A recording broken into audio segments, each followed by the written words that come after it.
Order, order, and welcome to the Scottish Affairs Committee. And I think we're all looking forward to this evidence session. And just for the record, if maybe go from left to right, just tell us who you are, and if anything by way of a very short introductory statement, it would be benefit to the committee. We'll start with you, Mr. Ingalls.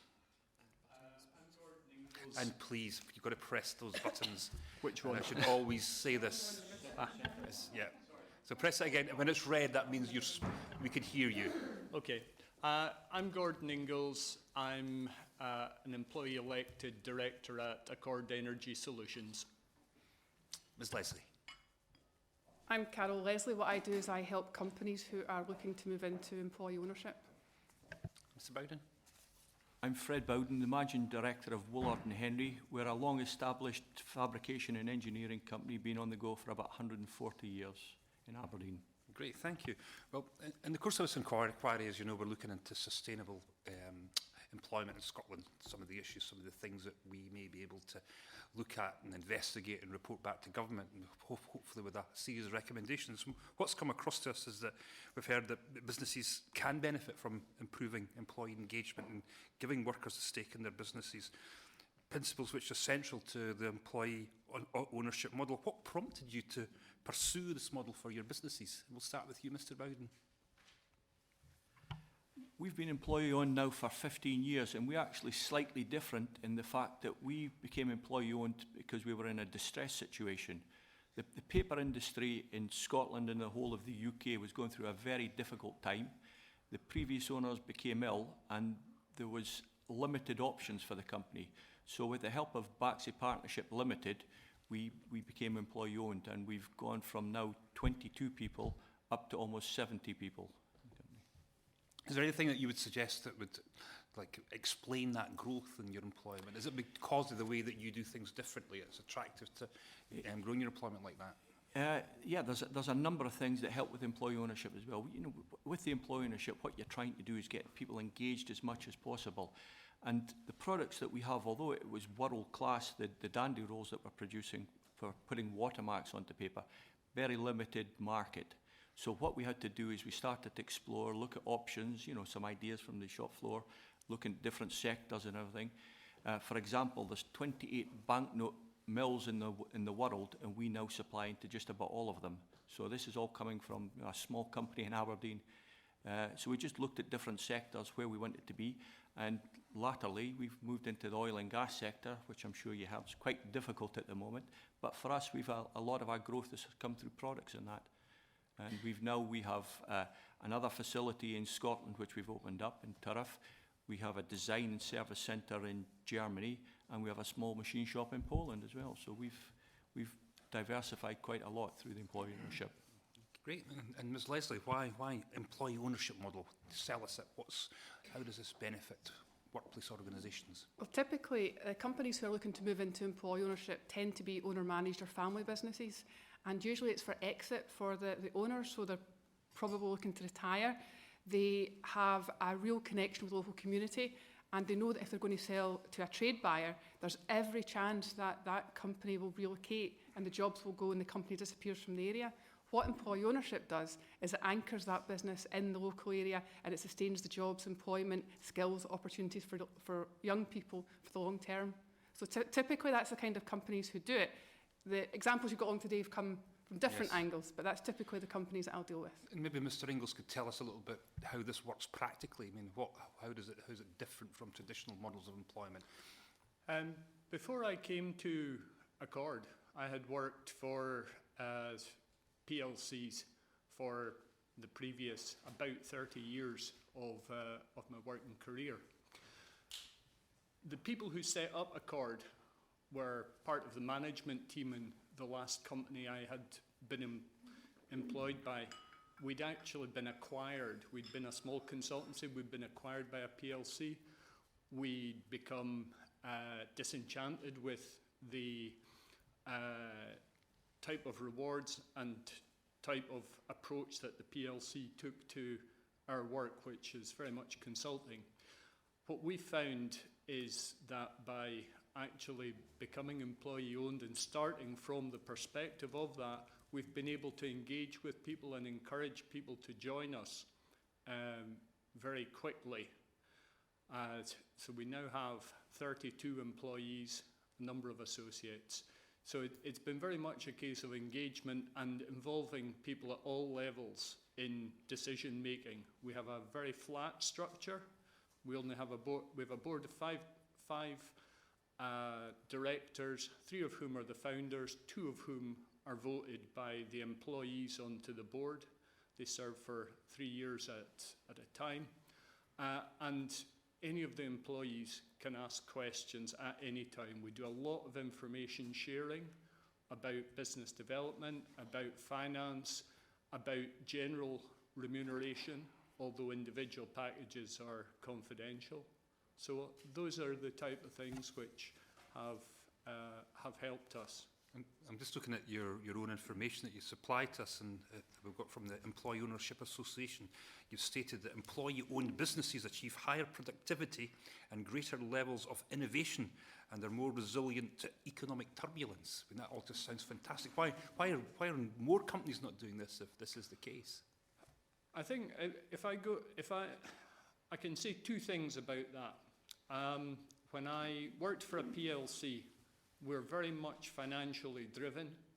There was an expectation you would set annual budgets and you would make efforts to exceed those regardless of the economic climate. And if there was an economic downturn, then what you would do is the first thing you would start to look at was how you could actually mitigate any loss of sales that would come about through that. And generally that was as a result of cutting numbers, whereas actually in an employee-owned organisation where we have a very strong commitment of working together, then we're in a position where if people are not reimbursable, our business model is very simple. It's almost like a bums-on-seat model, where as people give us work, we try and fill that demand with our different skill sets. When people don't have work, then they'll go out and they'll actually look at either, can I develop business by going through contacts, or can I actually think of a new idea of actually improving what we do? And we've got 2 examples of that we've actually pursued over the past 2 or 3 years, where we've developed some new software. Now that would have been an investment decision for a PLC. We didn't have to think of it in that way because we're not financially driven in quite the same way. But higher productivity and more resilience to economic turbulence, are those exaggerated claims, or are these a feature of... We'll come to Miss Leslie if that's all right. No, not exaggerated at all. And just about on every business metric, employee-owned companies will outperform conventionally structured companies. And it makes sense. You've got 2 great examples here. When people actually have got a stake in the company, and it's not, I find, about the financial stake, it's about the influence they have over strategy, the way they do their own jobs, how they have more information about how their jobs impact the bottom line. You can only get positive results when that happens. You asked about why aren't there more. My view is there aren't more because simply not enough business owners know about it. It's like the best kept secret. And Scottish Enterprise in particular have been very active in promoting employee ownership education to lawyers, accountants and bankers, who are the ones closest to business owners who might be considering succession. And that is beginning to gather fruit. Since we got the new legislation 2014 that gives capital gains tax relief to business owners selling to a recognised employee ownership model, we've now seen a surge in interest from accountants and lawyers. So it's slow, but we're beginning to see interest building. And just lastly, my introductory questions to you, Mr. Brown. I think you mentioned oil and gas. You know, we had representatives of the oil and gas sector in an earlier session. I mean, how does this assist in a sector which is like as huge as oil and gas, and one which is currently experiencing a whole range of difficulties and issues just now? I think for us, it's because we've got people really engaged, and we're very open with people to tell people what orders are coming in. Every week we'll sit down with the workforce, have a meeting. It actually feels a little bit like this, where everybody's firing questions at you. But, you know, they can ask questions about anything at all in the work, you know, sales-wise, so long as it's not about people's pay, but the people will ask about the finance, they'll ask about our cash flows, they'll ask about sales coming in.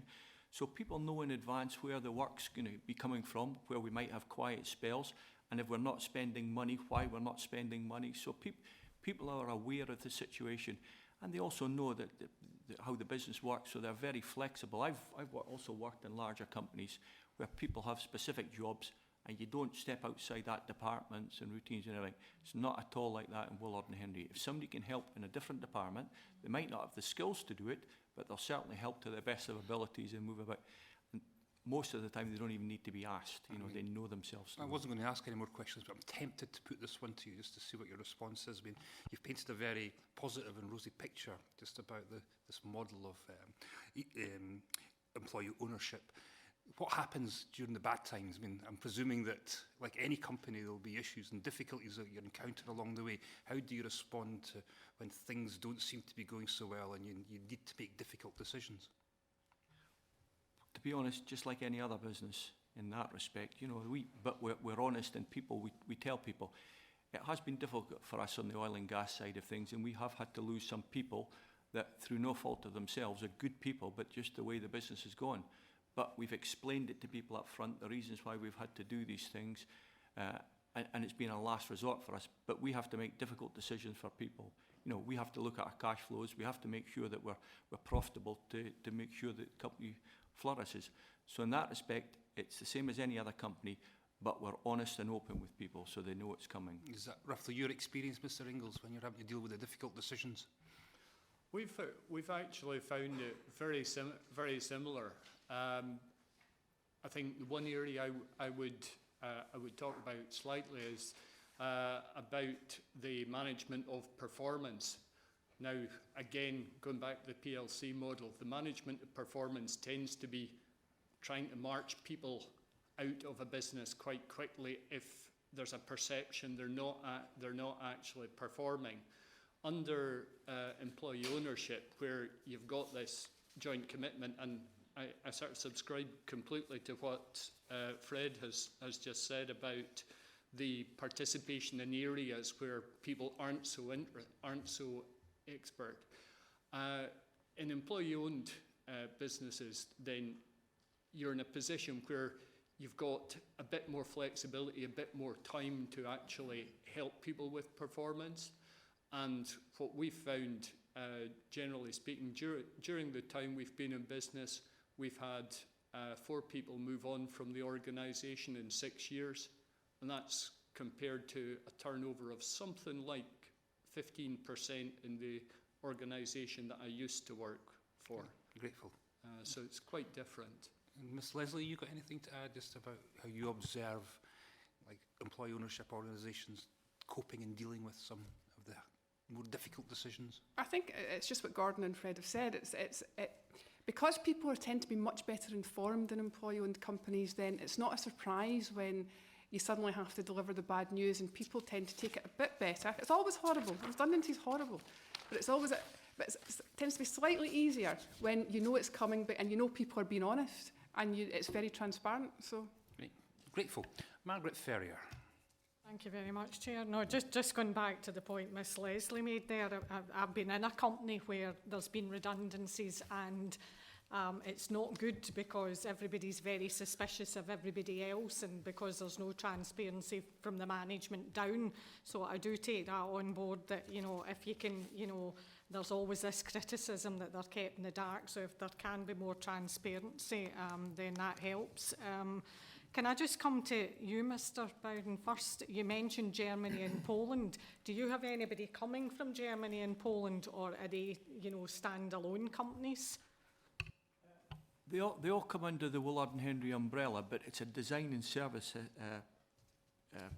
or business over in Germany. And the reason we did that, because we actually went out and targeted specific products that were best in the field, and we actively headhunted and recruited the best people we possibly could to give ourselves a base in Europe. The one in Poland is slightly different in that we actually had a Polish CNC operator working with us for 8 years, and he always said that, you know, he was going to go back to Poland. The fact was, he was a very good employee. He knew our products, so when he went back, we started up a small CNC shop, which is proving very good for us. Don't necessarily have to come over here and work then, that the work gets done over in the EU then, countries? They can do. They'll come over and help if, you know, as in when we do some commission, a lot of our products that we make are big capital products for all over the world. Now, because their expertise there, they will come across and do the checking of the systems and make sure everything's all before we ship out and things like that. And if they need the extra pair of hands, the truth is they will come over and help as well, as we will send people over to Germany to do the same. I think the point I'm trying to get at is with Brexit, you know, and the free movement of people back and forward, you know, maybe that's not been considered yet, and I don't know how that will turn out, to be honest. None of us know, but certainly from the free movement, I'm wondering if that would create a barrier for people coming from Poland to here or Germany. There is concern. I'm asked numerous times, I've been asked from both Poland and Germany what's going to happen, but the truth is we're not really in a position to tell them at the moment, so you can just reassure as best as possible. Thank you. Can I maybe come to Ms Leslie first? In companies where there is employee ownership, do you think does that mean that there's better conditions and remuneration for staff compared to more traditional business models? It's probably worth emphasising that when a company moves into employee ownership, the employment contract doesn't change, so people are still under a contract of employment and they are paid as normal. Yes, in an employee-owned company, you don't have external shareholders looking for a dividend. Therefore, there's more money to go round. So typically what happens, in fact, Fred's probably well placed to explain what they do at Lord and Henry. What they're likely to do is some of the profits will be reinvested in the company. Some will go out to employees as a bonus, and some of it will be preserved for the future, so cash reserves for the future. So that does tend to... but what you also get, which is quite topical just now about executive pay, is quite a lot of companies, they would work with a remuneration committee where you would have maybe an elected director like Gordon who would sit on that, and a non-exec director who then oversee executive pay and pay policy. So that makes the whole pay structure a lot more transparent. So yes, they do tend to have better terms and conditions, but they also have better structures that make things more fairer and shares the wealth out more equally. I would echo what Carol's saying as well about we have a couple of ways of getting cash into people's hands. There is no external shareholders. We actually have two trusts. One that we've set up with 50%, and the reason for setting that up is to make sure that we can't be bought over by competitors, so we anchor the jobs here in the UK and in Scotland. The other pot is which we use for internal market, and once a year we have the Inland Revenue will value our shares so people can buy in shares, and we use the SIP scheme to do that, so people get cash through the shares. We also offer dividends and bonuses, but an interesting thing about us, we don't really have wage negotiations as such. You know, at the beginning we'll say, look, you know, we need so much money to invest back into the company. We'll set certain targets. If we reach these, this is likely to be what your salary increases will be. And it's across the board. We've done it. You know, if it's 2%, 3%, it's the same for everybody. So we try and treat everybody as fairly as possible for that. Do you like to come in, Mr Ingles? You want to add anything? I would say our model is very similar to Fred's in the sense of having an employee ownership trust, which the aim is to have just over 50%, and there's a portion of the remainder of the shares which come through a share incentive plan that the employees own.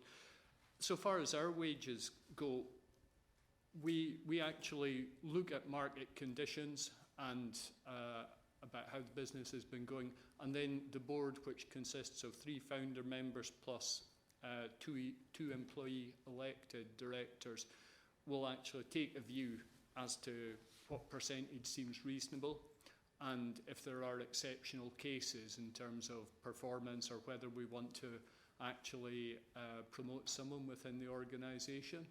But it's a very flat idea like that. It's not constrained in the same way as Carl has just said, as a PLC would be by having a portion of the money removed as dividends. Yes, Anna Subry. Yes, of course. Fred, what percentage of your workers are in unions? Sorry, I should have put my, oh, it is on. Sorry. What percentage of your workers, Gordon, are in unions? We don't have any of our workers in trade unions. We haven't made any particular, we haven't a particular view on that one way or another. It's just no one's expressed an interest in actually having trade union representation. Okay, Fred, what about your company? We're the same. We have no trade union members. It's not that we discourage it. It's just that every week people are speaking to us in a forum anyway, so they feel they have the voice there to speak about it. And is that common, Carol? That most, I was going to call them cooperatives. It doesn't, whatever terminology you want to use, but where employees yeah. are very much involved in I'd this. say it's fairly typical, but that's mainly because we're talking largely about SMEs, where you don't tend to get a lot of union representation, but it does tend to be unusual to have union representation. Some of the care companies find it useful because when they're working, particularly through the health and social care integration, it's been useful having union representation talking round that table. So for some sectors, they do find it to be useful to have unions involved. Sorry, can I just add, when we first became employee-owned, there was a few members, still members of trade unions and everything, but within a number of years, I think they came out of the unions there. Right, moving on, we have a question from Deidre Brock. Mr. Ingalls, I just wanted to ask, Accord Energy has said that most employers recognise that people are key to the success of any company, and that surely it's time that all companies reflected this when deciding how much people should be paid. Could I ask, do you think that principle should apply in sectors where there are lots of low-skilled, low-paid jobs like the hospitality or retail sectors? These are two areas we've been looking at in particular. I think so far as employee-owned organisations are concerned, there's a point which is quite simply down to economics, but beyond simple economic performance, then rewarding people adequately should be seen as one of the attractiveness factors of employee ownership. Maybe Miss Leslie, can you add to that? That's an interesting question. So I said I work with a number of care companies who are employee-owned, and like other care companies, you're talking about staff that are on low wages, tend to be 0 hours contracts, and the reason they're 0 hours contracts is because the way care is commissioned in the UK, so there's not really any other way around that. And the fact it's employee-owned, it's no external shareholders, so there's more money to go round. So people do tend to get paid the best that can be paid by the company, but you're still talking about quite a low level. What these employee owners do have is they have some influence into how the company's structured and how it runs and the quality of care that's delivered. And it's probably no surprise that the companies that are employee-owned in care do tend to rate very, very highly with the Care Commission audits. So it works. And presumably lower turnover of staff. Much lower turnover, yeah, which is important in care. Continuity is important. Can I just ask if there's any occupations, any sectors where it wouldn't be appropriate to have employee ownership, or would it work in any business, any sector, any occupation? Ms. Leslie, I'll ask you that first. So last year I worked with a lighting company, an environmental science company, a shop fitting company, a care company. What was the other one? Can't remember the other one. So it really does cover every kind of sector. I did think maybe hospitality would be a difficult one because you've got high staff turnover. Auchrani Hotel in Arran has just moved into employee ownership. There's a hotel group down in England, I can't remember their name, and there's also a Wales holiday camp company, is it Bluestone or something, which is making the move to employee ownership. So actually it's moving into hospitality as well. I'm actually working with a hotel in the Highlands who don't want to be taken over by a chain, and the owner thinks this is a way to secure the ownership with the local people, some of whom have been working there for 30 years. And it sounds like you very much evangelise about the benefits of employee ownership, which we're grateful to hear, of course. When you do suggest this, and you go to perhaps occupations or sectors which are a bit more resistant, you know, like what do you say to them in order to encourage them to think about this particular model? I honestly do not encourage anybody to go down one particular path. It's very much up to the business owner, and I see my role as very much presenting the option which they can choose to take or reject. Where it doesn't work is if people are looking for a very high price for the company. These deals tend to be vendor financed, so the company's got to be able to afford to pay the price. A competitor might come in who particularly wants, for example, in Lord and Henry, or in fact Accord as well, where you've got really unusual and highly valuable IP. A competitor would pay extra for that. You couldn't really compete with that in an employee buyout. I mean, I'm sort of suspecting that a number of businesses that would consider employee ownership are ones, I think, I don't know which one of you mentioned this, was that were experiencing difficulties and were possibly facing close down or shut. I mean, I've got one in my constituency, I'm not too sure if it's still employee owned, which was the Glenshee Chairlift Company, which operates, and they were experiencing all sorts of difficulties in employee ownership. They saw as a means to address this and deal with this. Is it mainly companies that are experiencing major difficulties with the prospect of possibly going out of business that are looking at this? Lord and Henry are the exception that proves the rule, really. I don't talk to companies in distress. If a company's in distress, it's very likely that the assets are already gone, that the best people have left the company, the owners have probably taken as much as they can out of it. So in that case, why would employees buy the kind of dregs of what's left? This is about successful companies with money in the bank, with a very positive business outlook. This is about successful businesses. It can work for rescue, and there's some good examples where it has worked, but that tends to be quite exceptional. And you really need some good, strong backing to get a company out of the hole and back into trading well. Grateful. Quick supplementary from Margaret Ferrier. Just a quick supplementary. I'm just interested in finding out if you've got any statistics or what your experience is of time off work and sick days in companies that have got employee ownership. Is it similar to the other traditional types of business, or is it less? It's greatly reduced. And I can't give you actual numbers, but I could actually get them for you and do it as a written submission if you'd find that helpful. Would be. One of the most interesting stats, and this isn't something that's been happening in Scotland, but we're down across the border, the public sector mutuals, so employee-owned organisations spinning out of public sector ownership. A study there showed that the most dramatic changes were the absence levels were reduced greatly, and also the level of wasted resources was reduced. So, and that was within the space of the first 12 months moving into the employee-owned model. So absence does tend to be greatly reduced in employee-owned companies. Thank you. Chris Law. Thank you, Chair.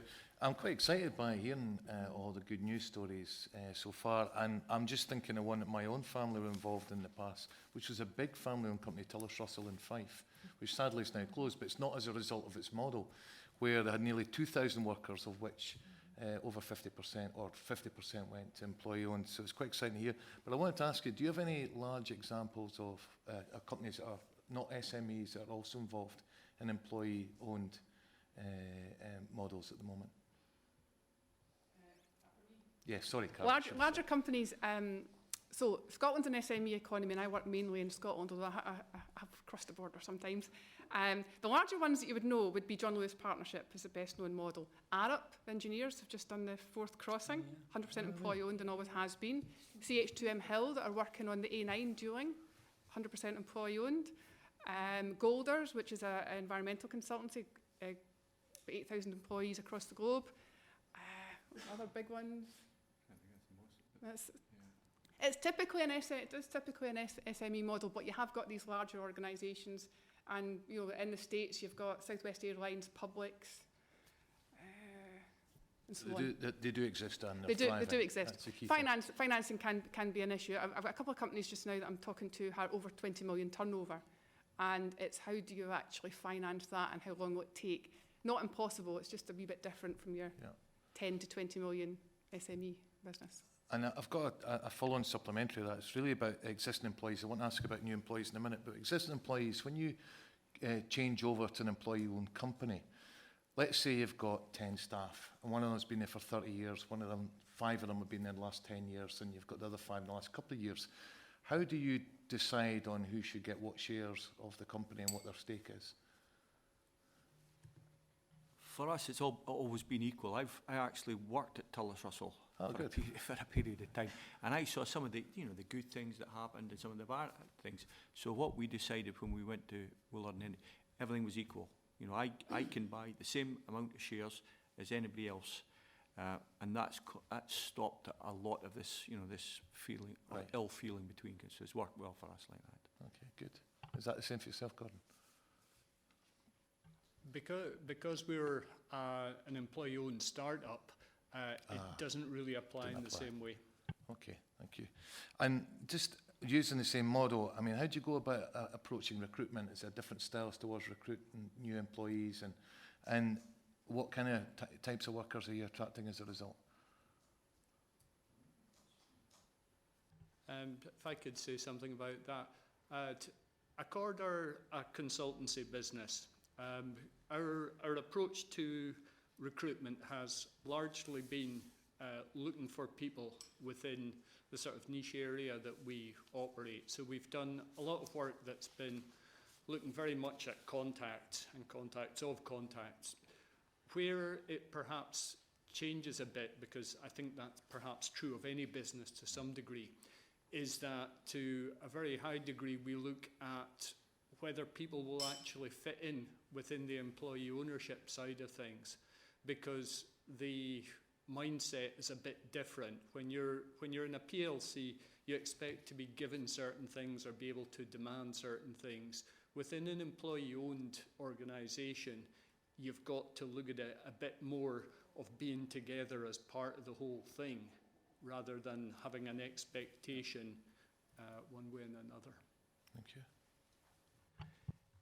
The truth is, it can be quite difficult for us because all our or the majority of our employees are all skilled, and when you're in Aberdeen, you know, they're paying very high pay for some of these skills. So what we have to do is when we go through the recruitment process, we try and get people that are going to be here for the long time and explain to them. Short term, we might not be able to match their salary expectations, but in the longer term, with the dividends and with the shares, if they put the effort and the commitment into the company, the rewards can be higher longer term. So we're looking for people that's going to come into the company. We'll look after them, treat them well, or as well as we can do, treat them ethically, and keep them in that way. And that's when so it's a longer term that we try and we sell it on. And Carol, do you get approached, or does your body get approached by recruitment agencies looking, you know, or do you go to recruitment agencies and say, we've got a slightly different offer here, we're looking for these kind of staff, but this is what the package is? That's a good, challenging question. I've just done a number of recruitment exercises with different employee-owned companies. I think with what Fred and Gordon said, it's when you're recruiting for skilled staff, then you've always got to be aware you're recruiting a future owner of the company who could end up, if you've got elected directors, who could end up on the board. So that changes how you recruit people. So you're not just looking for a welder, you're looking for a welder who might possibly be sitting on the board making decisions about strategy in 2 years' time. So that's something. Where I think the challenge is managers, because I would say in employee-owned companies, managers have got to deal with a much higher level of scrutiny by the people they manage than you have in other companies. It's not the kind of environment where you'll do it because I tell you to do it. Because to be honest, employee-owned companies just don't work that way. They do it because it's the right thing to do. So that can be difficult for managers, and I'm not sure, again, SMEs, I'm not sure recruitment agencies really feature that strongly, but it is imperative that they really get why it's different. Mm-hmm. Thank you very much. Thank you, Chair. Would it be right to say that it's not for everybody? Not just the business, but actually for the employee, or rather the employee owner, that some wouldn't necessarily want it seems to be you have to, I mean, you're paying in, not just in your own work, but that extra effort and time, and I don't know, you tell me. Because it looks like a lot of people need to have that longevity and commitment to the business. Or maybe Fred better. Yeah, just on that as well, not just the employees, it's not for every manager, Because if you think if you're a manager, you've got to spend a lot of effort, not just telling people what to do, but convincing them it's the right thing to do and giving them reason, then giving the feedback.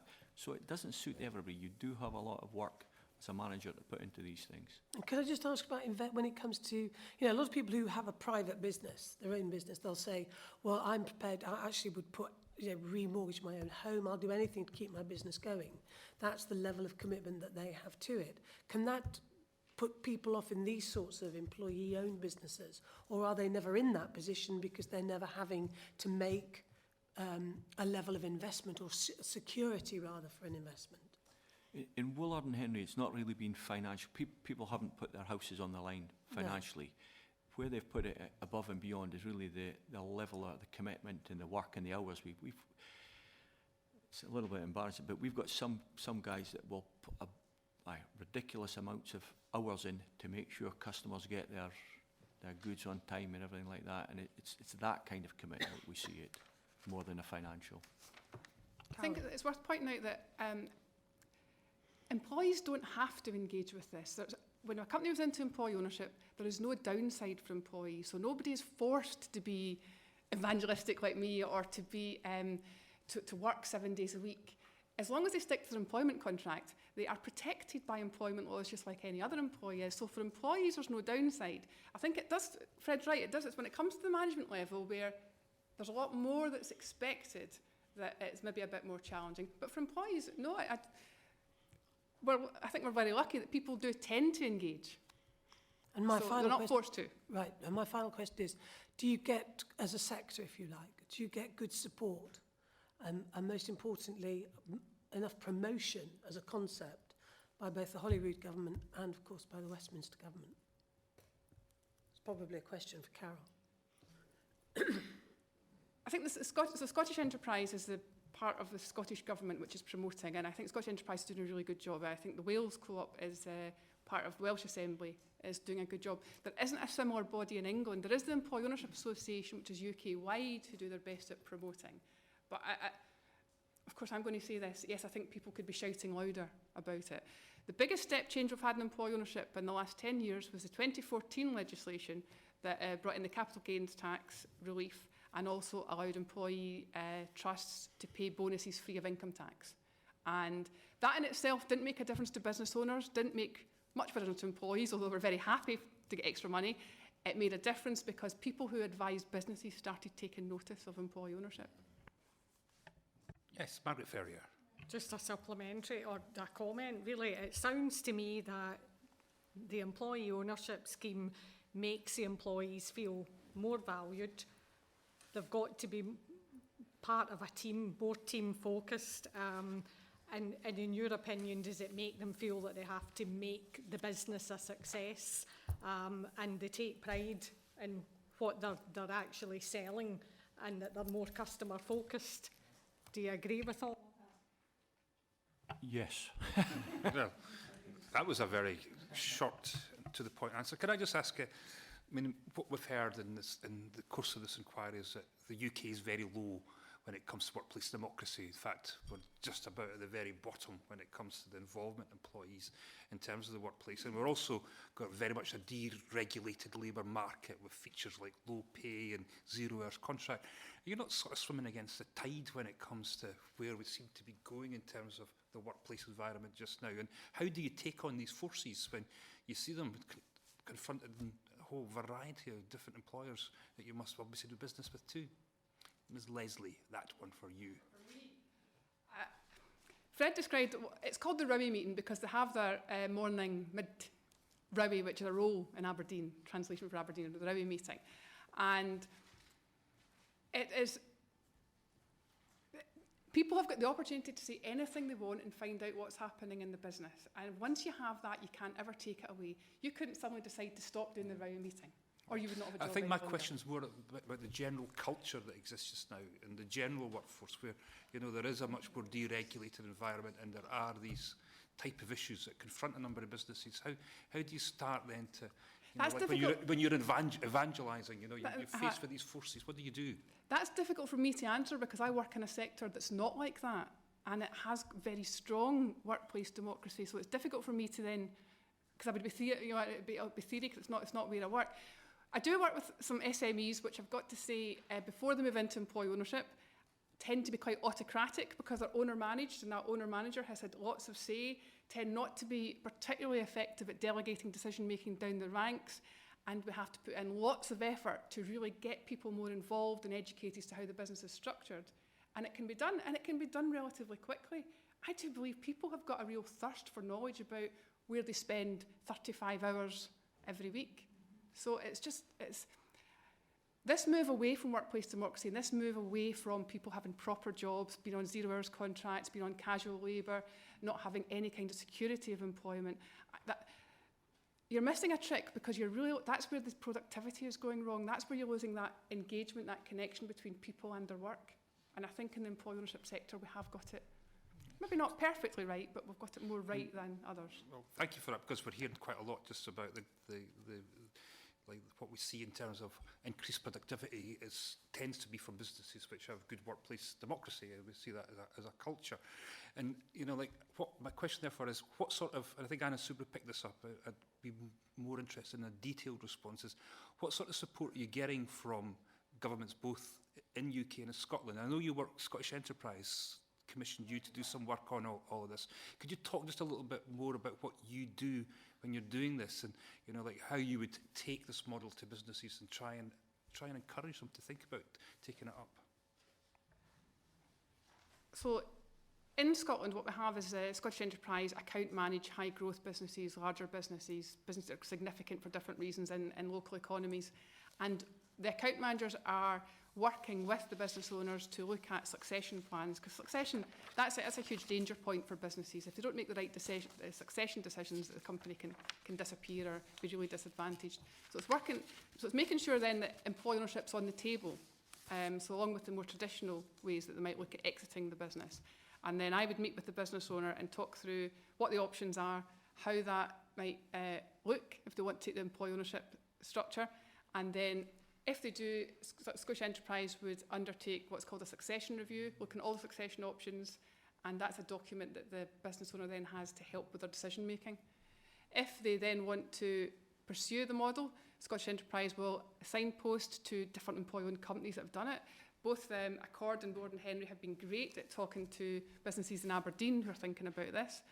I have a number of events to put information, working very closely with lawyers, accountants and bankers to raise their levels of awareness of the model. And I can only really talk about Scotland because that's where I've been most active in the last, since 2010, 7 years. I'm grateful.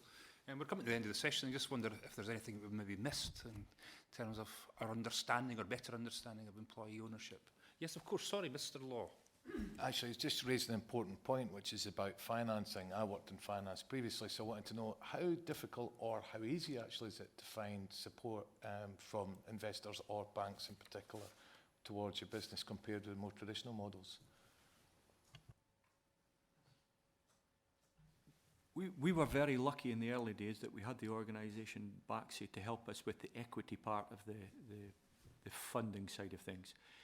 If we hadn't had that, I think it would have been extremely difficult, is the truth. And for other companies in our situations, getting near impossible, I think. Trying to raise equity part of the, especially if you're in a distressed situation, it was a bit of a leap of faith for BACSI when they helped us out with that side of things. So the financing is a bit of an issue. Luckily now, when because we turned the business around and everything, we get a lot of support from the Royal Bank that we use at the moment. But that can be an issue. I believe that's one of the biggest. Grateful. I think it might be interesting, Mr. Bishop, we get figures to see whether there are... Your button. Sorry. Sorry, somebody's annoying me now on my phone. Perhaps it would be a good idea to get figures to see whether there are more in Scotland, or indeed in Aberdeen has a higher percentage because of the work that Carol does compared to England and Wales and so on. You look at the number of employee-owned companies. In the private sector, I did a quick count up, there's 130 private sector employee-owned companies in the UK, 41 of them are in Scotland. So Scotland has got a higher proportion of employee-owned companies in comparison to the size Why of is that? economies. Why do you think that is? I think that's because you have Scottish Enterprise doing the signposting and the awareness raising. I think that does help. Similarly in Wales, Wales has got a disproportionately high number as well because of the efforts of Social Business Wales. So Wales co-ops are very active as well. Financing is an issue, and all the deals I've done in the last few years have been vendor financed or largely vendor financed, and that's fine because it's a kind of soft lending. The owner understands the business and more likely to be more flexible if things get a bit difficult. Banks might not be, but that does limit that route to people who are happy to wait for their money for 5, 6, 7 years, depending on it. Some people, entrepreneurs who might want to set up another project, they want the cash up front, and you can't really do that with vendor financing. The banks are supportive generally, but when it actually comes to individual, because you've got this collective ownership, things like personal guarantees, they like to have a name where they can hang the debt on. In this collective ownership model, that's a bit more challenging. Fortunately come to the end of the session.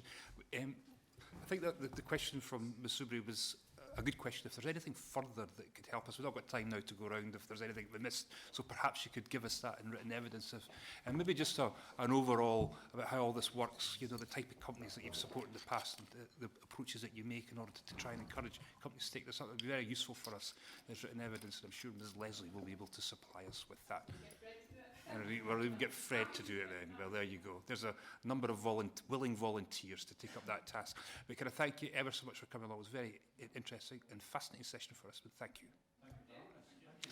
And can we have our next guests, please?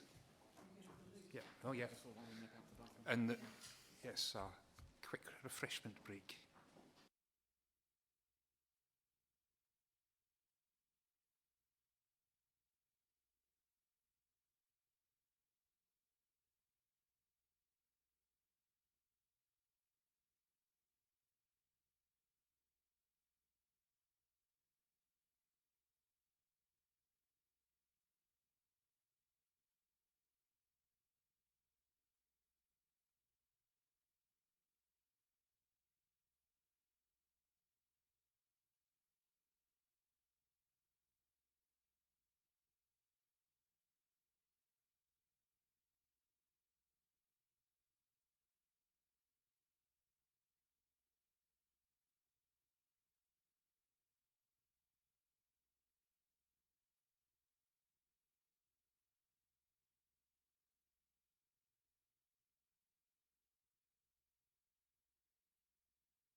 Order, order.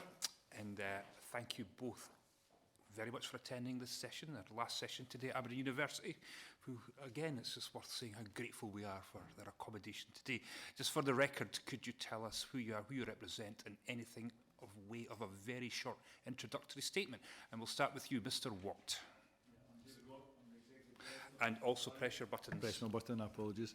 I'm David Watt, the Executive Director for the Institute of Directors in Scotland, a business organisation representing 1,850 business leaders from a whole variety of different organisations, large and small, primarily in the SME market, as most of the Scottish economy is. I think the only really opening comment I would make is that the whole area assessing today as an item is really something that ties in, I think, quite closely to other aspects of the economy, and it's quite difficult to disengage sustainable employment from other parts of the economy, like affordable housing and a whole lot of other issues that tie into that. Maybe we'll come to discuss later on as well. But I think it's a linked situation, and it's very difficult to separate from other places. That would really be my only opening comment. Thank you. Mr. McCulloch. Thank you, Convener, and thanks for the invitation. I'm Barry McCulloch, the Senior Policy Advisor at the FSB. We have 18,500 members in Scotland, roughly a 60-40 urban-rural split, and around 170,000 members across the UK. Just by way of an opening remark, probably just direct you to our consultation response, and I think what we were trying to articulate was that there's a need to move beyond national level discussions about the labour market and focus on the places that generate jobs. You know, what is it that make these places successful? Is it the type of businesses? Is it the sectoral makeup? You know, is it post-industrial issues that they've struggled to adapt to in a knowledge-based economy? And we're trying to shift that discussion away from up here right to the granular level. Grateful. Just on the general labour market, we have in the UK a relatively flexible labour market with low fixed costs to employers. I don't know if that's something that you would buy into and agree with. And how important is that type of flexibility therefore for businesses? And we'll start with you, Mr. McCulloch, given that you first put us on this thread. Sure. I think if you spoke to most small business employers, that wouldn't necessarily be a characterisation they would agree with, and they would point to, in particular, the increase of labour costs in the last 12 to 60 months. You know, since I think it's just over a year to 18 months, labour costs have increased by 11.5%. What's that down to then? So I think that's been driven by the introduction of the national living wage.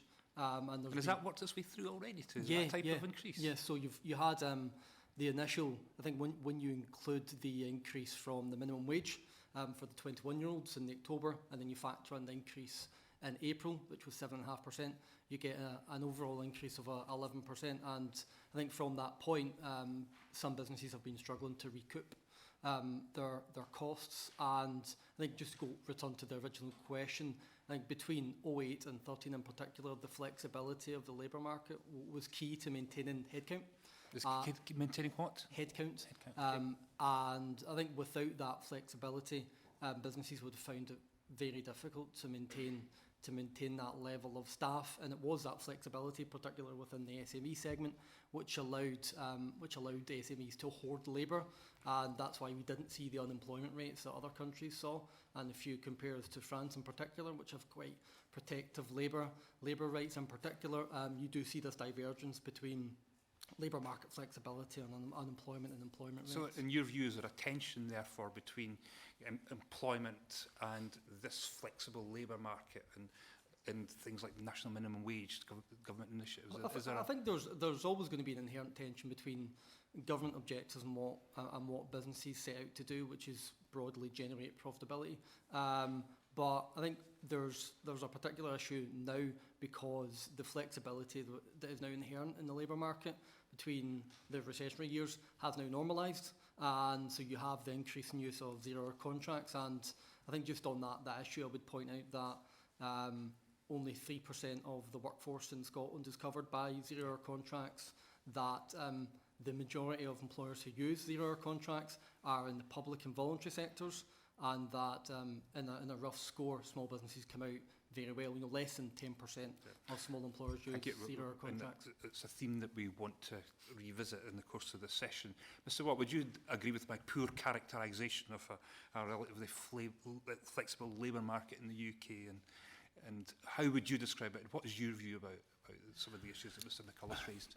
Well, I wouldn't be surprised to hear. I wouldn't agree with the characterisation being poor. I think that inevitably in modern society, modern economy, the workforce and indeed companies have to be more flexible.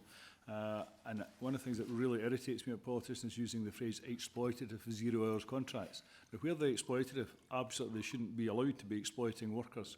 But the fact that that's different from saying they shouldn't exist, because in this university and other places there will be people who would be quite happy to have them apply to them, sort of thing. So I think it's always dangerous when we take a political view and impose it in business and indeed in individuals and employees as well. So we've got to be cautious of that. In general terms, flexibility should be seen, I think, as a positive thing. I think, but absolutely fair, and where I would agree, is it should be applied by employers as well as employees, and it should be to benefit of the business and the employee. For example, obviously flexible working round about domestic arrangements would be a sensible approach to that, and indeed flexible hours that suit the individual as well as the business. But how many, I mean, you give the example about domestic arrangements, but I mean, how many employers actually work on that basis where the flexibility is provided in order to support the employee? I think a lot do where they can, and I do think it's growing. I think technology makes it easier to grow. I couldn't put a number on it, but certainly when we've surveyed members a few years ago, they were actually very much, the vast majority, I think it was about 58% were offering flexible working practice even, and that was 5 years ago, I think it was. That was across the UK, to be fair. But there were a significant number who are offering that. I think it was mentioned just a moment ago, if you get a good employee, you want to retain them, you don't want to lose them, so you're prepared to work with them for the benefit of the business. There may become a point when it doesn't suit either party, but in general terms, flexibility for both the employee and the employer actually works. There are a number of industries, as well, again, probably rehearsed before, that actually can't give that flexibility because of the demanding nature of the business and the certain hours which, you know, fish are taken out of the sea or whatever it may be. So there's certain challenges there. But certainly if we are office-based financial services, for example, I think anybody who didn't offer flexible hours there would be cutting off their nose to spite their face. Grateful. Deirdre Brock. Thank you, Chair. Can I just ask, we've been told by other witnesses, I think, that costs for businesses such as VAT, say, really restrict the ability of employers to pay their workers more. Do you think there is a relationship between the tax burden on businesses and what they pay workers? Absolutely, 100%. I mean, I think Barry put it beautifully. People are in business to make money, fundamentally, okay? And to make it for their stakeholders, perhaps for themselves, almost as much as they can. And I mean, that's why people go into business. The employees, as just been talked about, can well share in that, and that, to me, is a sensible business approach. But absolutely, the more business costs there are, I mean, there's a massive debate both in England and in Scotland at the moment about business rates and the impact that's going to have. And it will have two impacts. There's potential for it to freeze or even reduce staff costs, either in terms of numbers or wage levels. And secondly, it will potentially decrease the number of businesses. So these impacts are very significant. When you're facing a rates increase of over 100%, then you have a real challenge to get that business going. So all of the costs, and there have been a lot from apprenticeship levy, as mentioned as well, the changes to minimum wage, which are maybe all be welcomed by society and in general principle, but I think one of the things, and clearly we've all said as far as business rates concerned, let's phase it in and let business catch up with that increase, and rather than have it all, you don't need to go far to hotels locally who are incandescent with rage and genuinely believe they might disappear. So absolutely, the increase in any business cost will have a direct effect on employers and the business. Okay. Mr. McCullough. Yeah, likewise. Governments can either enable or inhibit growth in the economy. We can have an argument about what that growth is, how it looks like, how it should be distributed, but I think as a fundamental premise, government should do what they can to support businesses. And I think just on the point that David made about business rates, it's a very good and it's a very topical example whereby you have draft revaluations being posted out to businesses, and many are seeing large increases, and something like offering an investment allowance where if you improve your property, naturally your rateable value will increase, but just phasing that in so that the business can understand, you know, why their bills have gone up and why they Sure. Sorry. But I mean, you're SME, so many of your businesses pay no business rates at all, of course, under the Small exactly. Business Bonus Scheme. Yeah. Yeah, I mean, we've got So what are some of the other areas that could perhaps be changed that would enable employers to pay workers more? I think we've argued in our budget submission to the Chancellor that there's a good case to extend the employment allowance. And if you look at the success of the original scheme, if we could extend that remit to cover more, it would lower the costs of employment. You know, the costs of employment fall disproportionately higher on the micro businesses, those that are very, very small. And for those who take the first step, it's progressively more expensive. It becomes less expensive the more you employ, the better you get at it, the more you scale up. But I think that's another example where we would look to the UK government in particular to do what they can. I think there's ongoing debates within Scotland about the role of income tax, you know, with the devolution that we've seen, and whether or not the choice that the Scottish government has made will either deter higher rate income taxpayers from growing their business within Scotland, or whether or not they will carry on regardless, because at the moment we are unclear, you know, as a nation and as two governments, what impact income tax has on businesses who operate across the UK. So we're entering into different territory here where we really don't know what the policy path will be in the next 5 to 10 years and what impact that will have on business. Just before we lose the Sure. business rates issue, because you're right, that is particularly topical just now. Now, you represent small businesses. I don't know if you could tell us just how many are covered by the small business bonus scheme. At the moment, it's just under 100,000. Out of how many businesses? So there's 350,000 Right. businesses, roughly 350,000 businesses in Scotland, and out of those 350,000, 98% are small. 94% are even smaller within the micro range. But I mean, it depends whether or not you have a commercial premises in the first instance.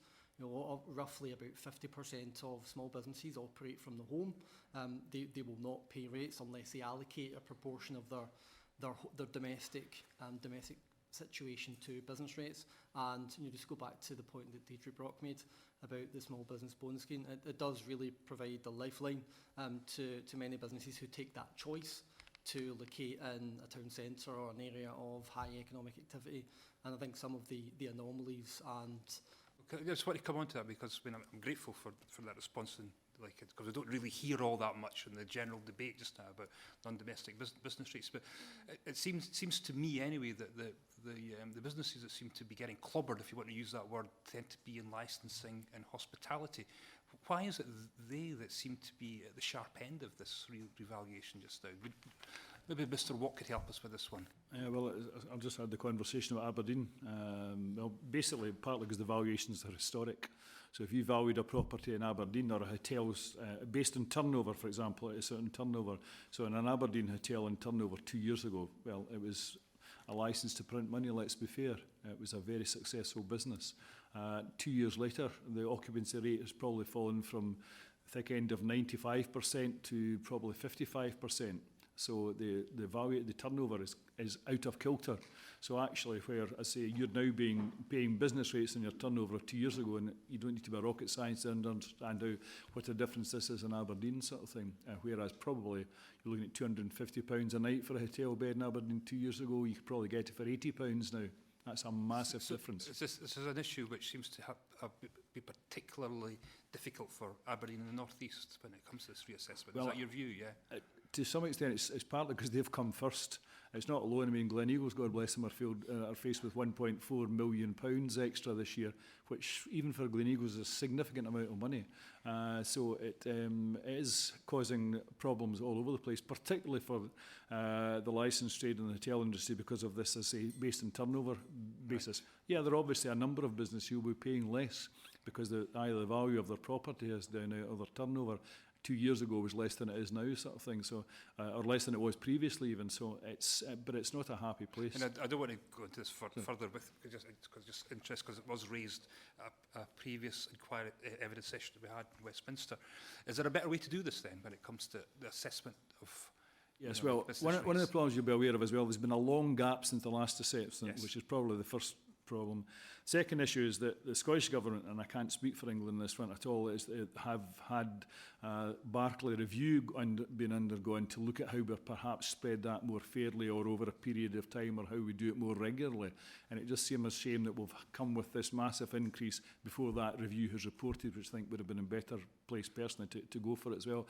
And actually, the third point I made earlier on is about perhaps a gradual introduction, even if you're going, I say, to increase Gleneagles 1.4 million, perhaps you did it over a 3 or 4 year period to let them catch up. Because, yeah, because of the significant gap, and Barry will tell me exactly when the last assessment was, there is a real delay in that, and it's hitting across the UK at the moment. And we just, I think just the committee just wanted to try and better understand, you know, some of the dynamics that's going Yeah. on behind this. So we're grateful for you, and maybe Mr. McCullough could help us at another point, not just now. But thank you. Sorry, Deirdre Brock. Thanks, Chair.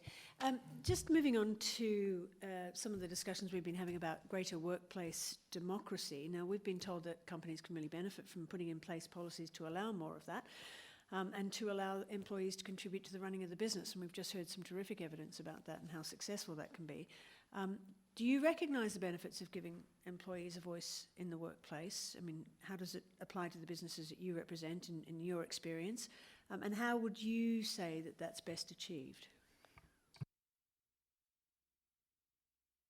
I've heard a number of examples, so probably not worth going over it again, but for example, a business in Fife was one of the last jute mills that survived basically by turning the executive floor into a workers' think tank room so they can come up with innovative and different ideas and what sort of new products and things their existing equipment can devise. So ideas like that actually work, there's no question. And actually, I could bore you rigid about businesses who have told me that perhaps after many years of not doing, they've started to listen to the workforce either individually or globally. And this proverbial thing, my door is always open to new ideas. I think since the recession that's happened, and the businesses that are thriving and successful do listen to their workers. I think the ones who are struggling are the ones that don't listen to their workers, if I'm honest with you. Quite how we get to them, I don't know. I preach them day and daily, but whether they're listening, I don't know.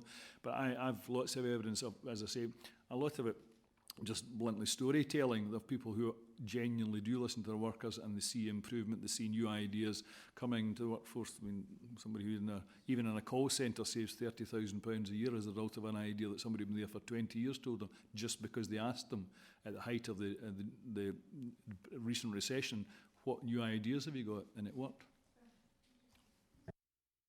I think it's one of your previous attendees said that they naturally evangelise about employee-owned companies, evangelise about micro and small businesses, and I think the solution to what we're trying to arrive at in terms of workplace democracy is within the business space. We just don't really understand it, and I think if you understand the dynamics between running a micro business with 5 employees and quite possibly a small office, you know, that door is always open. There's no other option. And I think in speaking to members before the session, it was clear that they couldn't not have a constant dialogue with staff because they would get it in the ear, and to use a Scottish expression, and that they believe the culture is so ingrained that, you know, I would disagree previously about the autocratic comments. I think it's participative, it's collaborative, and that's seen in independent evidence on job satisfaction levels, you know, and it's either the TUC or the RSA who show that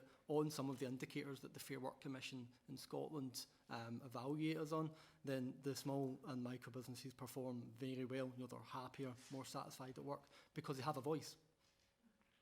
Is it something that the two of you are going to be helping to put, like, are you going to put in place something formal, like surveys perhaps of members and trying to make sure that gets around to all of the members so that they can see the proof for themselves? Because it does sound like you're both completely converted to the notion.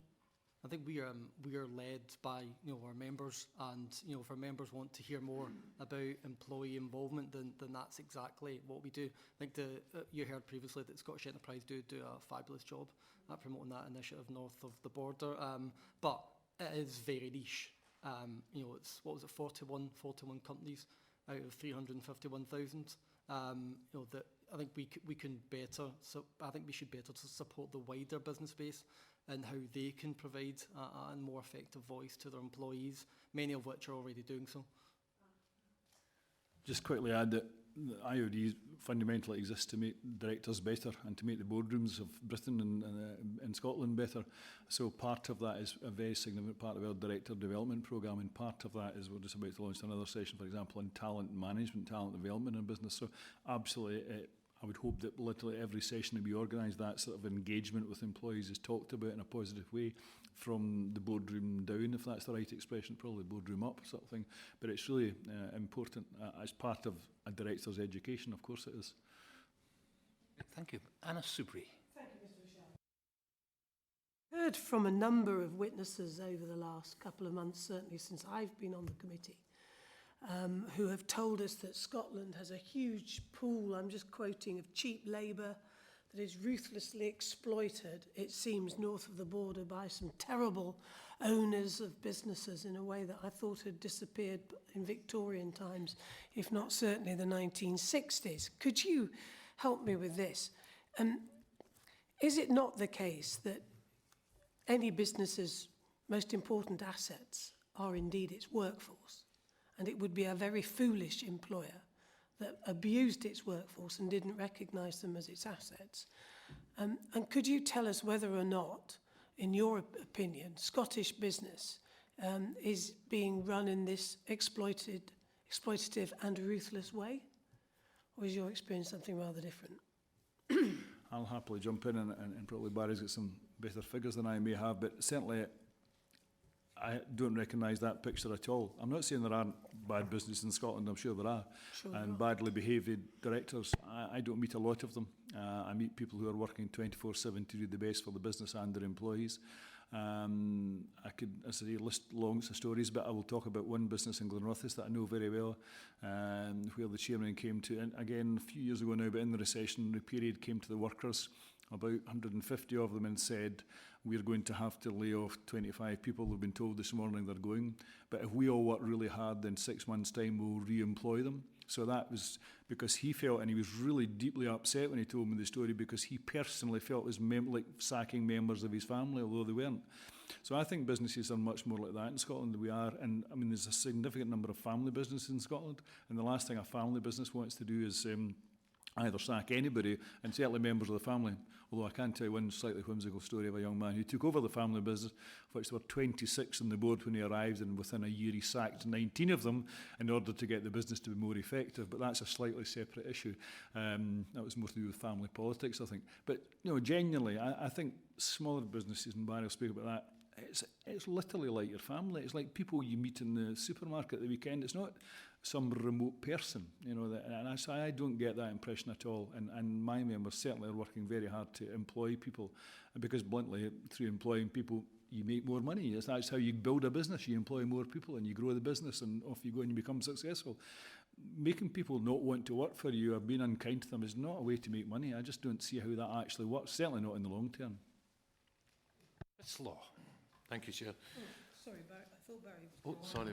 Yeah, no, that's okay. Mr. Watt says if you want, but Just that. I think the one thing that I would pick up, just to complement David's comments, is in the past 2 to 3 years, where in Scotland we've had the Fair Work Commission, we've had discussions about how employability policy should function more effectively through the Wood Commission, and we've really started to look at how we can better support the unemployed into work. So it's topical, but it's also frustrating, because there's this false distinction between good and bad, low and high, and I think it lacks nuance and it lacks comprehension, because I think when you peel back some of the rhetoric, there's no objective measure of what job quality actually is, and I think that's a fundamental flaw in the conversations we've had, is that we're not basing them on evidence.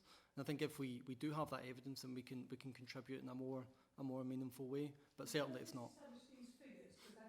Oh, hang on, this wretched thing. Sorry, I think I didn't hear this. Did you say that 3% of all contracts in Scotland are 0-hour contracts?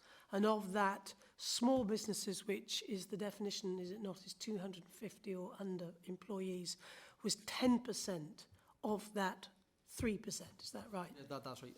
So Thank you. small businesses 0 to 49.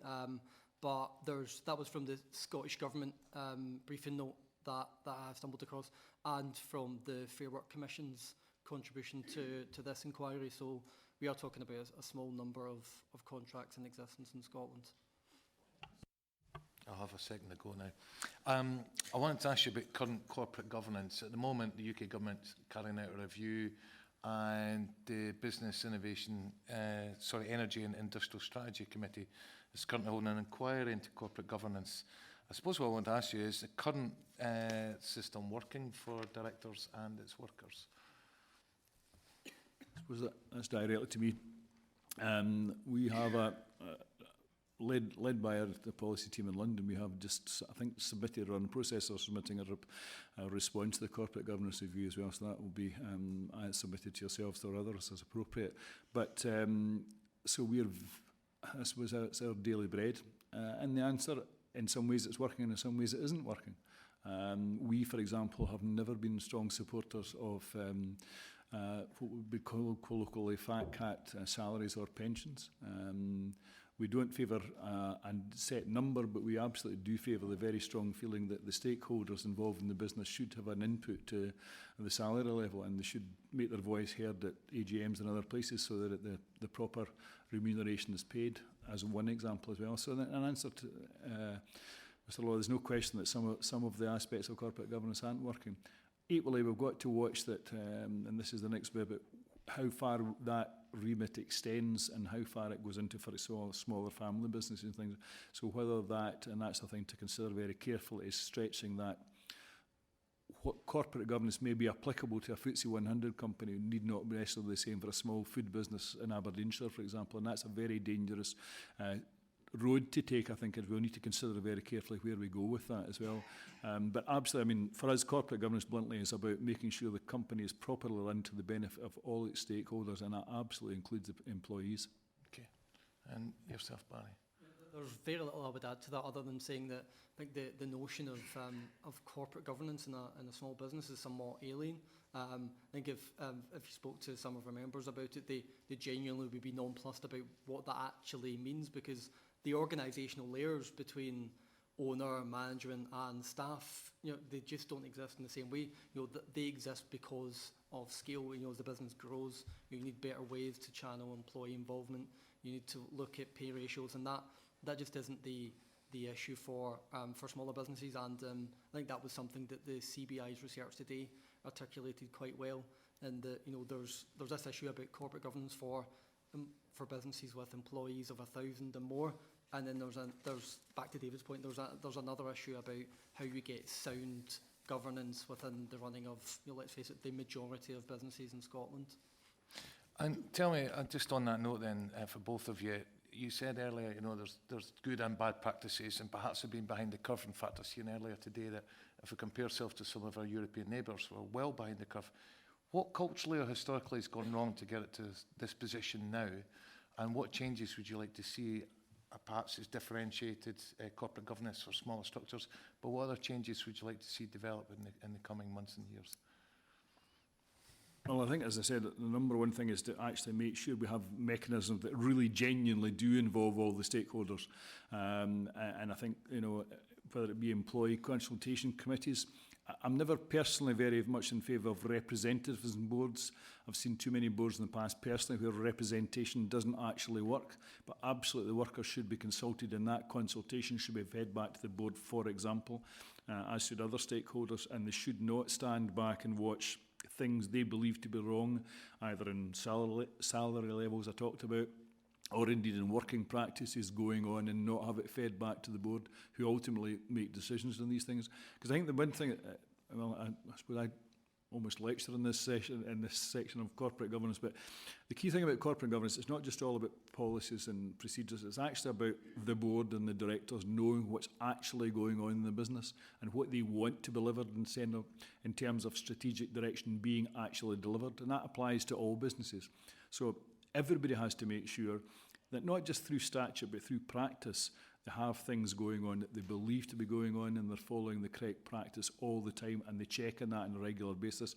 And they listen, as I said again, listen to all stakeholders. So perhaps forming, employees groups. I mean, I, for example, a slight digression, but sit on the board of British Gymnastics, and we are at the moment going to form a small group for performers. So they will then, rather than sit on the board, which truthfully probably would bore them rigid anyway, they are going to feed into the board what is the interest of the performers in that sport. In the same way, the workers should have the opportunity to do that. Very often in boards, for example, that board, you'll have a number of members of staff who, as of right, are directors of the company anyway. But I think there are different ways of doing it, and there's a slight worry about too much restriction on what's done. It's about good practice, and we need to encourage that at all levels.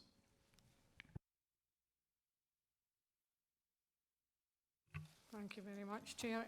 I'm going to come to Barry, if you don't mind, for my questions. How do the needs of small businesses compare and their ability to provide employment opportunities compared to larger businesses?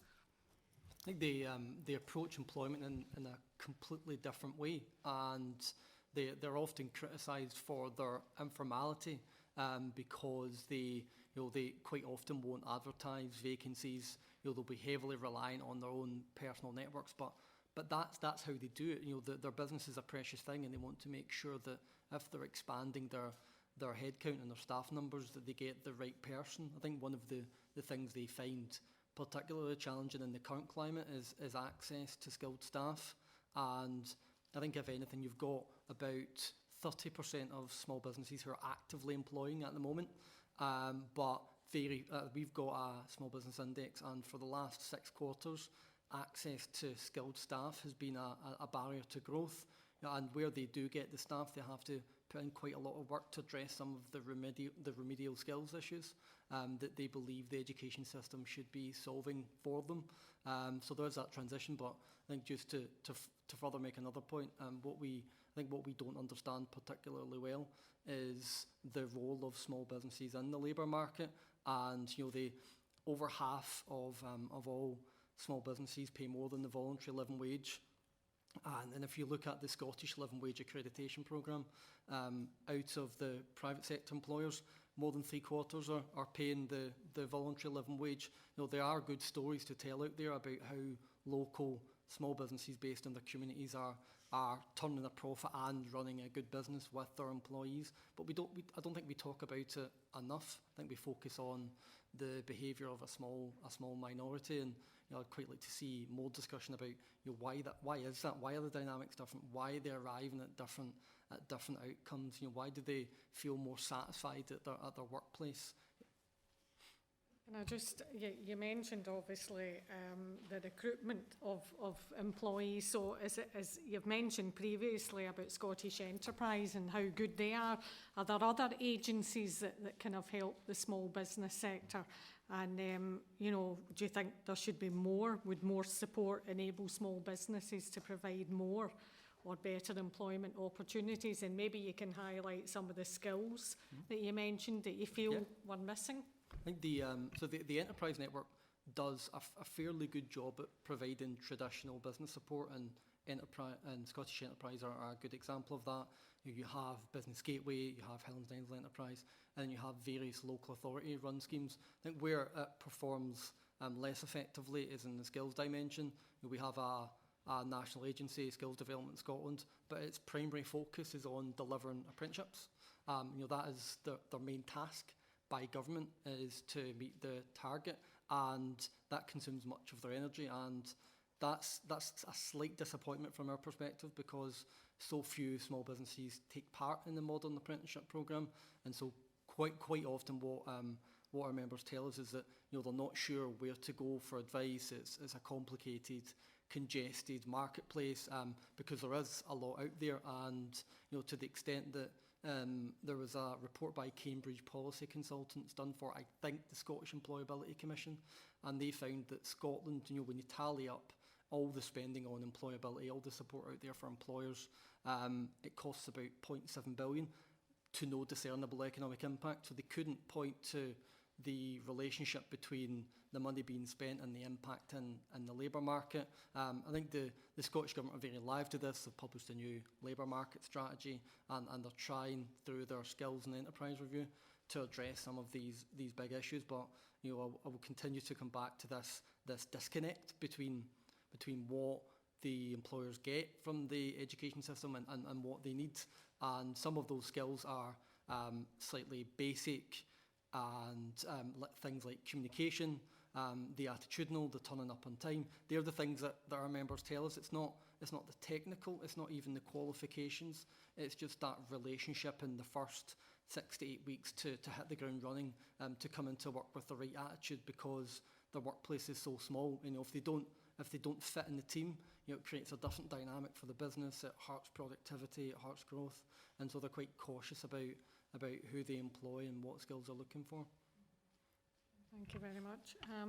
I'm going to ask you now about the increase, because you highlighted an increase in self-employment in Scotland in recent years as a positive development, but we've kind of heard otherwise from some of the evidence that we've taken, and in fact that a lot of people are taken or get into the self-employment route because they're unemployed, but they've not actually got the skills, the necessary skills or the finance to make it a success long term. And also it's kind of resulting in low paid jobs and work poverty. So maybe you could say, are people being encouraged to consider self-employment without the support and skills to make a success of it long term? And what support, if any, do we need to make improvements in that? I don't think that's the case. You won't be surprised. I disagree with that. But we did research out last week looking at self-employment levels across 479 towns in Scotland, and I think what we found is that self-employment thrives in healthy labour markets. It thrives where jobs already take place, and we found a massive gap between the areas like Ullapool, which is top, where they're small, rural, wealthy towns, quite distant from a major market. They're getting on, selling their goods and services to the market. We found an equally large gap between them and the areas of low self-employment, which were typically post-industrial communities in the Central Belt, who are facing a whole host of socio-economic challenges.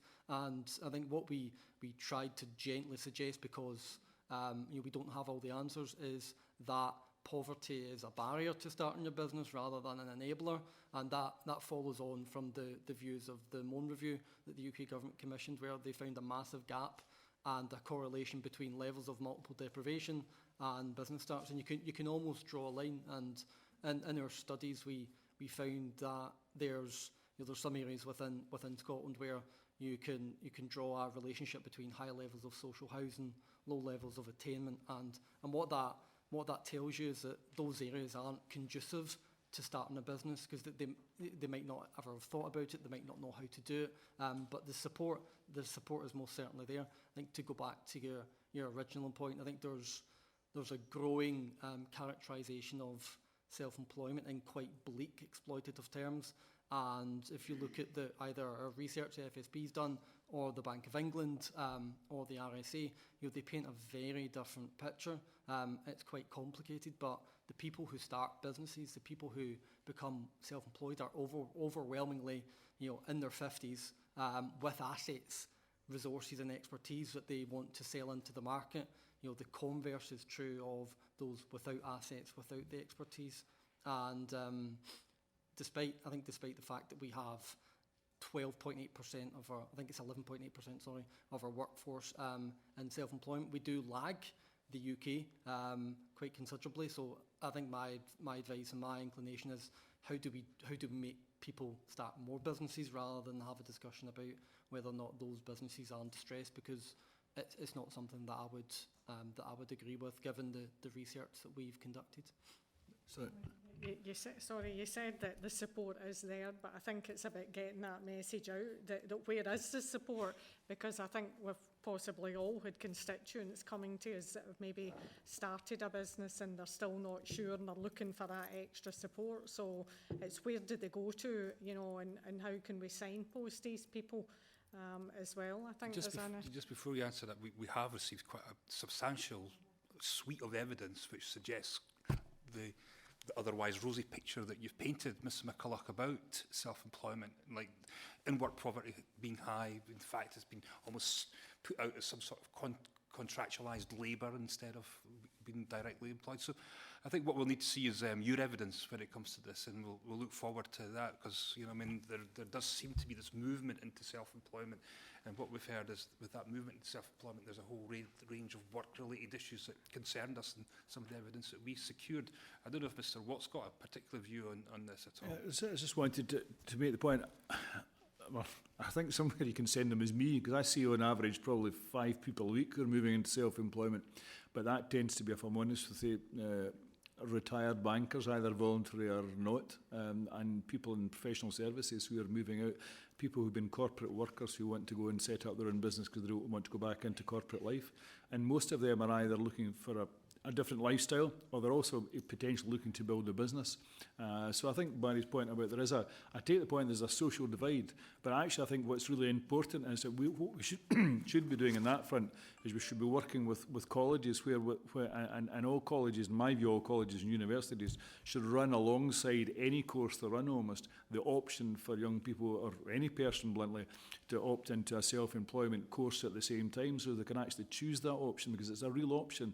It's not a poverty option. Absolutely, I've been self-employed for 15 years. I know if I took my hourly rate, it was pretty poor because I worked all hours that God sent, but it was probably the best working time of my life because I was controlling my own destiny and I do everything. But I had the skills to do that. So I think if you build the skills, availability and the knowledge to do it, it's a great way for people to work. But I do think there is a social divide in the way how it actually works in practice. Just on that, I think Anna Soubry wants to Yes, ask I something. think it's really a question perhaps for you, Mr Watt, but there is this profound difference between somebody who positively chooses to start their own business, which means they will be self-employed, and somebody who finds themselves deemed self-employed by their, I was going to say employer, Mr Wishart, because that's what they de facto are, but their employer, and we've seen there is hard evidence, whether it's Uber or some of these Kanga, whatever they're called, Deliveroos. I know there's a roo there somewhere. So people who in the past would have had all the attributes, all the benefits of being employed, are suddenly being told, no, you're self-employed, you don't therefore have the securities. There's a big difference, would you not agree, between that and somebody who says, I'm going to start up my own business, I'm now self-employed.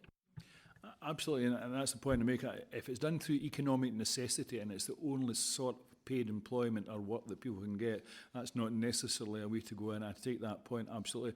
But I think equally, there are a lot of people, and it's why I think the unemployment figures probably haven't moved significantly, despite even through the recession period, because a lot of people at the top end decided not to consider themselves unemployed or registered unemployed, but went off and found some other type of paid work which employed. And I completely take the point that's a completely different situation from driving a car. I get that completely, but I think what we should be doing is facing up to the fact the point I was going to make as well, the world of work is changing so much that even almost what we're talking about is changing. And while I recognise your reservations about Uber, but Uber and Airbnb are the two biggest businesses founded in the world probably in the last 5 years, you know, and they're massive, and they're just an algorithm.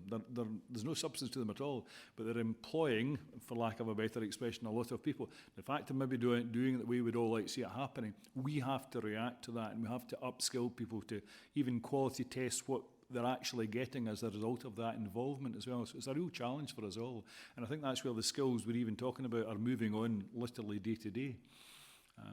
And we will be speaking to these representatives of these companies in the course of this inquiry, because we want to understand more about all this thing. And I think we accept that it's a million miles away from some of the organisations that Mr McCulloch represents, but you know, what we're hearing is that this is quite a profound issue just now, and a lot of what you said, Mr Watt, about people leaving the labour market, we're finding in the realms of the self-employed, and what follows them is a whole range of, you know, like sustainable employment issues, and I think that's what we're trying to explore. And anything that you could do, Mr McCulloch, I think that you said that you've been doing some research into this. I think the committee would be really pleased to see that, and if you don't mind submitting it to us, we'd certainly like to have a look at that. But we're back to Anna Soubry. Thank you very much, Mr Wishart. It's normally Mrs Ferrier who mentions the B word, which is Brexit, but we know, obviously, about that. We also know that the government has an industrial strategy. And I think my question would be this. Sorry, I'm losing my voice, Mr Wishart. Given many, I think actually we're all agreed on this around this table. We all think that Brexit is going to cause really serious economic downfall for our economy. What more could the government be doing, given what we believe it faces, and given its it set out this industrial strategy, and what could it be doing less of to help businesses of whatever size throughout Scotland? Thank you. I'll go at this one first. I think there's quite a number of things. As I said earlier, I think that what you're looking at is so closely related to a whole lot of other issues that come along and affect business. We've mentioned one or two of them already in terms of business rates and taxation. I'll mention one or two others in the future, or in a minute or two. But I think, the Brexit effect has been varied. The business I talked about, the change to have an innovative think tank of its workers is really challenged because they import their raw materials in a marketplace. They can't really put their price up. They've got real challenges. Other businesses I know are putting their price up to try and keep up with the developments, and other businesses are laughing because they sell services abroad and they're getting a lot more rate of exchange in. So the picture is quite varied, but definitely for some businesses, particularly I think in the manufacturing field, engineering field, there's a real challenge. There's no question about that whatsoever, and we have to be aware of that. I personally think the industrial strategy is a great innovation and a good idea, and I think it's something I hope very much that the Scottish Government too can tie in with, and we can have a coordinated industrial strategy across the UK that also applies and works. The Scottish devolved bit fits into that as a picture rather than any disconnect. I think still, I suppose, the old things we always say about infrastructure and transport spend are even more important when you're facing challenges like Brexit. Thing I was going to mention about self-employment, the one key to self-employment in this day and age is effective broadband. And if you go to the Western Isles sort of thing, for example, where I can illustrate you literally houses where people have moved in because in that particular spot they get good broadband, but they can't move elsewhere because they can't get broadband. And it is the determining factor to setting up a business now. And I think we really need to be aware of that. And if I'm honest with you, we just haven't got up to speed with that. And that's a pun. In this country, we just haven't got there at all. We're so far behind. We have to move much, much faster in implementing our broadband strategy and make sure any blockages are removed. It's vitally important if we want to encourage self-employment for anybody or business growth for anybody as well. And I do think the points Barry made about skills and facing up to the skills we need as well. And I think one other thing I've said perhaps to this committee as well before, I think looking at investment allowances, for example, it's not that long since Germany had 100% tax relief on capital purchases for businesses, and I think there's something there that's really important. I know the Chancellor's recently put it up. I think it's something that could be done even more because it does really encourage people to spend and reinvest into their companies as well, particularly when you are talking about significant expenditure, for example, in engineering or even in modernisation in various places. So there are things like that that government can do. But again, I suppose the other point, the final point, is about this Scottish Government and UK Government working together. This is really important. And whatever your political beliefs are, we have to get together and around about some sort of strategy to help business grow. And finally, just keep talking to people, as I would say, but even more important, individual businesses, as you've just been doing, and listen to what they are saying and actually listen to really what they want and what they say. Both your organisations, the Institute Director and the Federation of Small Business, were signatories to a joint statement which called on the Scottish and UK governments to focus any new devolution settlement on driving economic growth. Has the new devolution arrangement secured that? That's a really good question. Is it better than it would have otherwise have been? What can I say? I don't know if the recent changes have really rolled out completely, but I do think there are some signs, shall we say, even round about Brexit, that some of the government institutions are working together better to face up to that challenge. And I think that's true of devolution as a whole as well.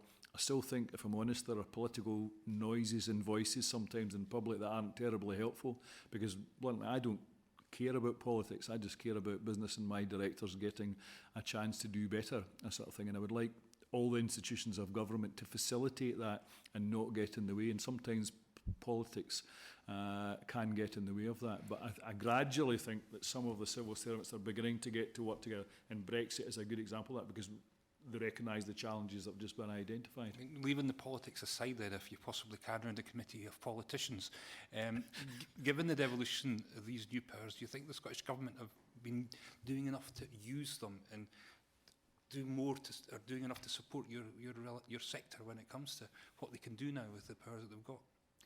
Mr McCullough, maybe have you this one. Sure. I think few business owners will set out to opt for any constitutional change that would drive externalities that are beyond their control. I don't think that's a controversial thing to say, whether that's at a local, national or regional level, because they don't know what will happen afterwards.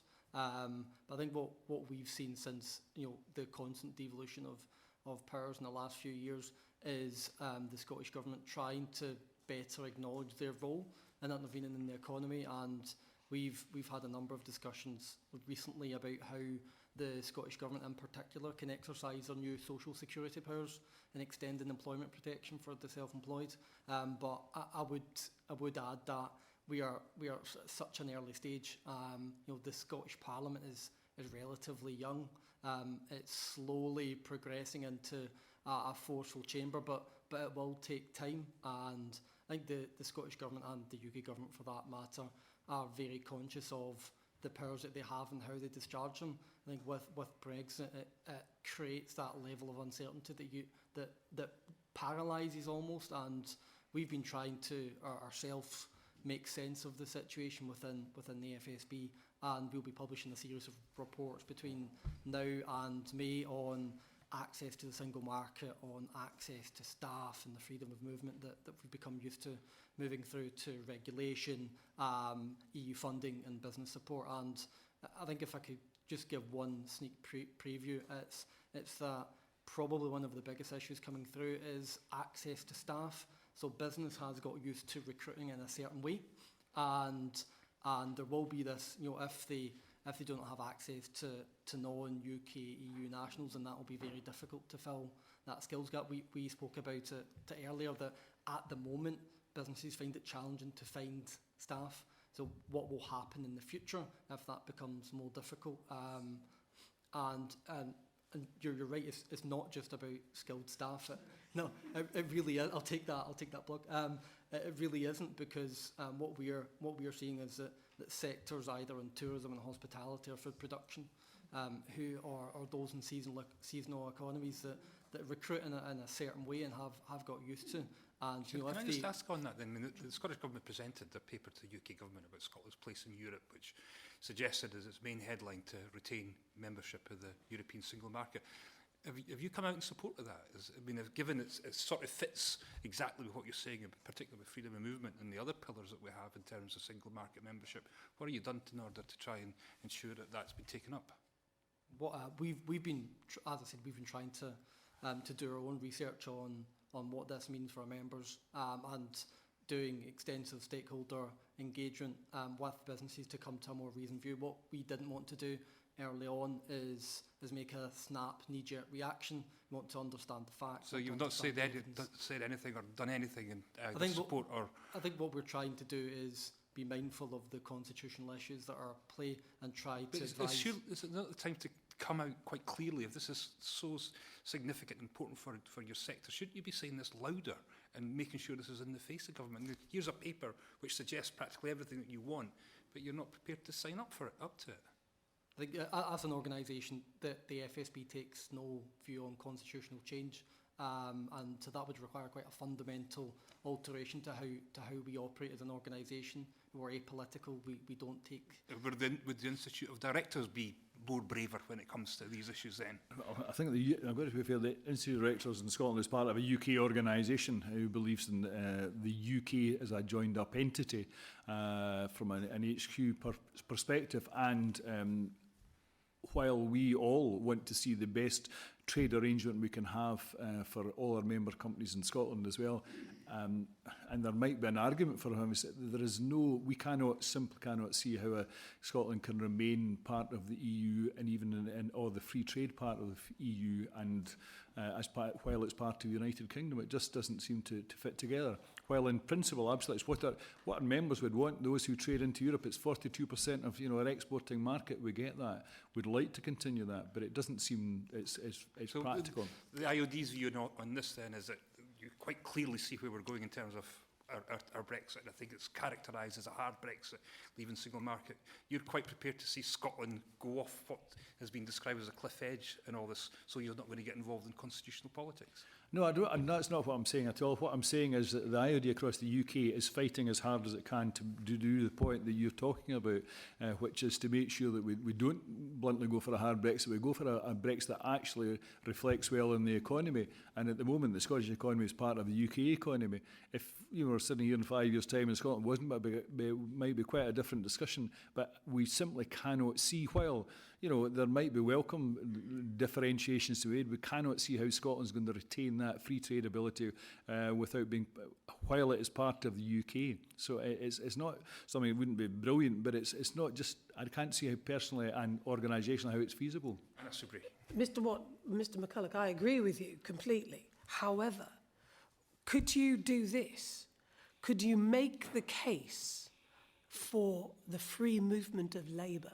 Because at the moment, would you agree with me, nobody in business with a national voice is actually whether it's north, south of the border, or indeed in Wales, is actually making the positive case for the free movement of labour. Yeah, I think your point is valid. In fact, the last time I sat in front of this committee, I made that point as well, that Scotland has, particularly Scotland, I say, has massive demographic challenges. And Barry's just mentioned a number of industries who have spoken to me and others, and all the Scottish Tourism Alliance. You speak to any business organisation, they will all tell you they are seriously concerned. Number one thing about Brexit, funny enough, is not actually the single market, although that's very important, but it is the future of their labour force. It's absolutely right. And I think, if I'm honest, yes, I think across the UK, business has not been clever enough. I think, I'm trying not to make a political point, the immigration... We can tell you do. No. Well, exactly. Well, I think the immigration argument during the Brexit debate was pretty limited, and business probably should have stood up more and said, you don't quite understand what immigration does, and I think... as I'm trying to say, somebody said it beautifully over the weekend. We don't seem to want immigrants, but we're quite happy to have them work in the health service or the fishing industry or the farming industry. It's just, if you actually look at the evidence of where you meet people who are immigrants to this country day and daily, supporting our economy, we certainly don't see a downside to it at all. I think it's... I think on that helpful. we should maybe leave this alone. We're grateful for your very candid comments on this, as always, Mr. Ward. I mean, just lastly, we're coming to the end of the session, and again, very grateful for both your contributions. Is there any sort of specific changes that you think either the Scottish Government or the Westminster Government could offer to help you in terms of the issues that we're facing when it comes to sustainable employment and supporting your employees to work within your sectors sustainably? I think actually I'm very supportive of, as has been mentioned, the work at Scottish Enterprise and Community CDS are doing within that as well. I think Hyde similarly do a lot to support companies and their employees as well. But I think I would go to more, for me at least, more general structural points are made about that how both governments need to actually focus on the economy. I think the industrial strategy is a step along that road, and I hope Scotland and Scottish Government buy into that and it's coordinated. And it's also, even that's also true of local authorities. For example, I think that, as I mentioned before, affordable housing is very closely linked to employment. And if we want to change models of employment, it's where we actually build houses and people can actually live that affect that.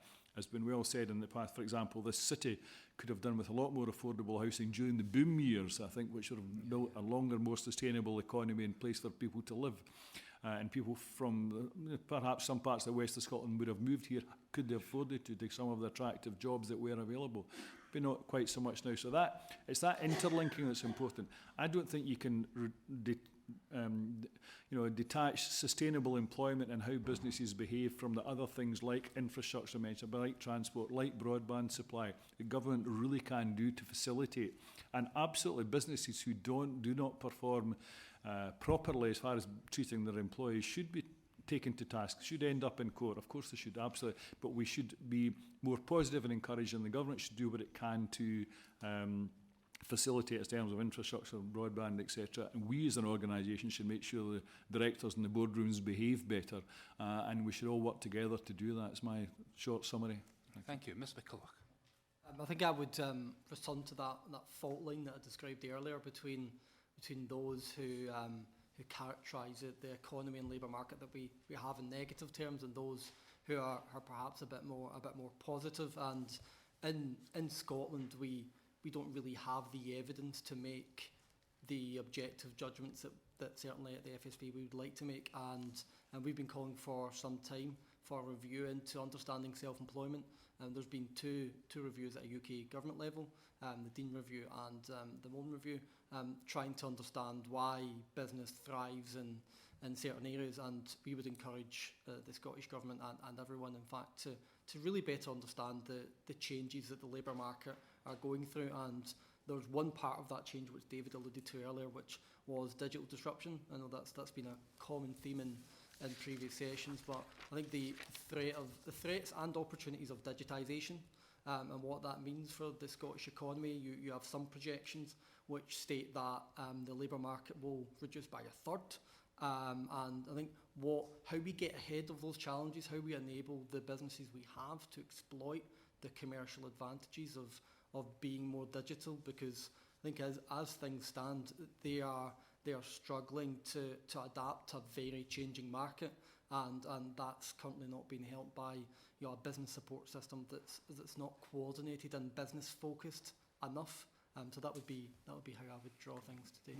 And we're grateful, and thank you both so much again for attending this session, and the usual candour and almost at the point of getting involved in some sort of political debate with us, but I think we'll be just about to manage to avoid that. But thank you ever so much for coming today, and order.